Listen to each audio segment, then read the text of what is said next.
சங்க இலக்கியங்களில் நீர்வாழ் உயிரினங்கள். இறா என்ற பெயருடைய ஒரு உயிரினம் உண்மையிலே ஒரு மீன் அல்ல என்பது உங்களுக்கு தெரியுமா? அதுதான் இறா, இன்றைய இறால். வணக்கம். சங்க இலக்கியங்களில் இறா கடலோர மக்களின் வாழ்க்கையோடு நெருக்கமாக பதிவாகி உள்ளது.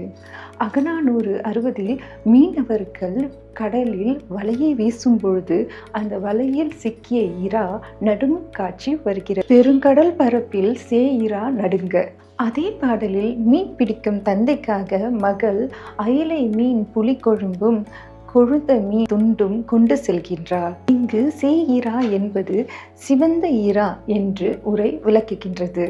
இறா பற்றிய குறிப்புகள் இதோடு மற்றும் நிற்கவில்லை.